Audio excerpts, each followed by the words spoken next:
Did you know that there's a name for people that can't stand sounds? It's misophonia. Misophonia is a disorder that causes a fight-flight reaction to otherwise normal sounds. What does that mean? It means that persons with misophonia become anxious, upset, and even angry when confronted with sounds that irritate them. This is more than simple intolerance. For people with misophonia, the reaction happens before they even think about it. Since misophonia is neurological, the actual reaction takes place in the brain. Instead of getting used to sounds, people with misophonia react instantly, every single time the sound happens. Celebrities, like the rest of us, are not immune to neurological conditions.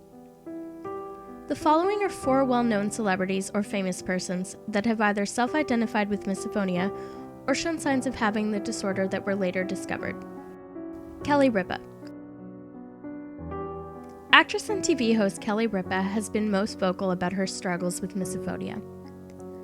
Back in 2011, Ripa talked about having an aversion to sounds. After reading an article in the New York Times, Ripa learned the name for misophonia.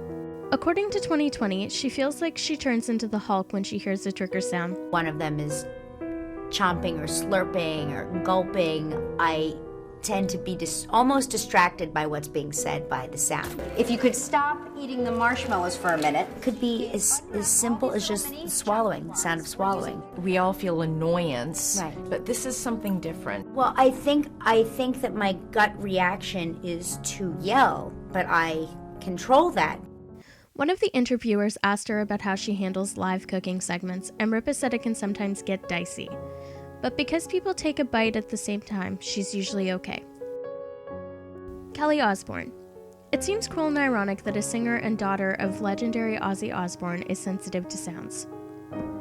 Osbourne is a British singer, songwriter, actress, television presenter, and fashion designer. A Daily Mail article published in October 2015 talks about her sensitivity to certain sounds, particularly those made by another person eating or drinking. She revealed this at the Woman of the Year Gala in 2015. She found out about it thanks to her brother Jack, who showed her an article from a magazine. According to the National Enquirer, she broke down on Australia's Got Talent after an impromptu beatboxing from a volunteer in the crowd. She couldn't stand the noises the volunteer was making. Osbourne burst into tears when the next act featured dogs. Melanie Lynskey. Lynskey played Rose on the popular TV show 2.5 Men. She first starred in Academy Award-nominated Heavenly Creatures at 16, where she achieved the Best Actress prize for her role as an outcast teen. The Guardian features Lynskey on her penchant for realism, radical nudity, and New Zealand's attitude to success. However, they also talk about her misophonia, which is discussed toward the end. Lynskey said, "It's a brain condition when you can't comprehend anything else when you hear a gross noise." She stated that her dad was particular about noise as well, and doesn't know if it's nature or nurture. She relays how she and her boyfriend had noodle soup and how it's difficult to eat quietly. Franz Kafka. While Franz isn't among the modern famous persons with misophonia, his case is certainly notable.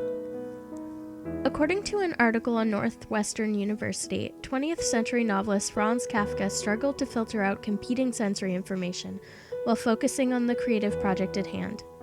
He was famous for writing Metamorphosis and Meditation. This article finds links to creativity in the struggle of filtering out sound. One of Kafka's famous quotes is cited, "I need solitude for my writing. Not like a hermit, that wouldn't be enough, but like a dead man." An article on the Earbuddy says that he stayed up late to work, from 10 p.m. to 6 a.m. While there's nothing on how he coped, it can be said that working while others slept let his true creativity shine through. If you think you may have misophonia, you can visit our website for resources, coping tips, and up-to-date news on research and future treatments.